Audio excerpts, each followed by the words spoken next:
జై శ్రీమన్నారాయణ. మూడవ రోజు ధనుర్మాసంలో మూడవ రోజులో ప్రవేశించాం. మూడవ పాసురంలో గోదాదేవి మనకేం ఉపదేశిస్తుందో చూద్దాం.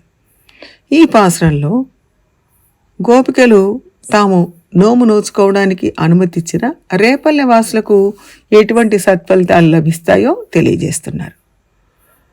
ఓంగి ఉలగళంద ఉత్తమన్ పేర్పాడి நாங்கள் நம் பாவைக்கு சாத்தி நீராடினாள் தீங்கின்றி நாடெல்லாம் திங்கள் மும்மாறி பெய்து ஓங்கு பெரும் சென்னல் ஊடு கயலுகள பூம் குவளை போதில் பொறிவண்டு கண்படுப்ப தேங்காதே புக்கிருந்து சீர்த்த முளைப்பத்தி வாங்க குணம் நிறைக்கும் வள்ளல் பெரும் பசுக்கள் நீங்காத செல்வம் நிறைந்தேலோரெம்பாவாய். ఓంగి ఉలగళంద వామనుడుగా మహాబలి దగ్గర 3 అడుగులు దానం పొంది త్రివిక్రముడుగా ఎదిగి ముల్లోకాలను కొలిచిన చరిత్రని ఇక్కడ తెలియజేస్తోంది.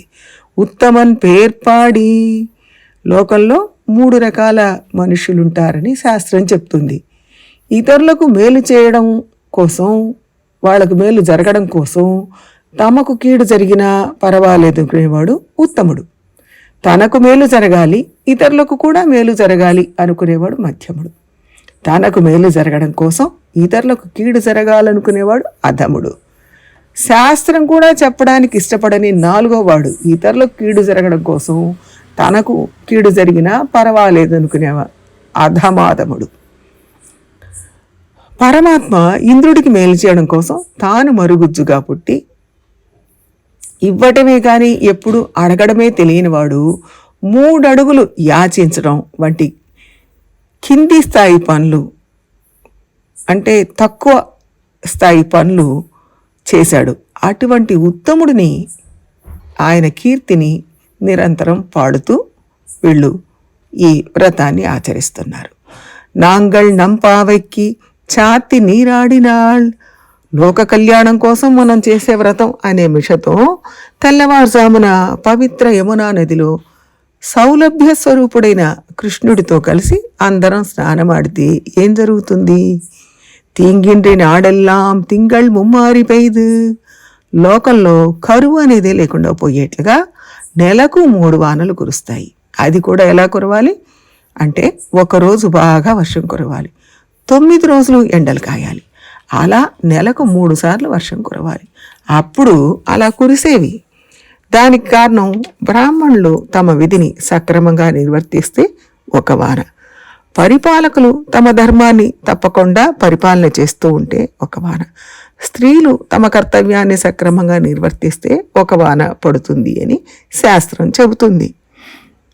ఓంగు పెరుం సెన్నల్ ఊడు కయలుగుళ, అలా వానలు పడ్డప్పుడు అక్కడి పొలాల్లోని పంట ఆకాశాన్నంటే అంత పెద్దగా ఎత్తుగా పెరుగుతాయట. పొలాలు చెరువులను తలపిస్తాయి. ఆ నీటిలో చేపలు గున్న ఏనుగులంతగా పెరిగి అటు ఇటు తుళ్ళింతలు పెడుతుంటాయట. ఆ చేల మధ్యలో అక్కడక్కడ తామరలు కూడా పెరిగి పెద్ద పెద్ద పూలు పూస్తాయి.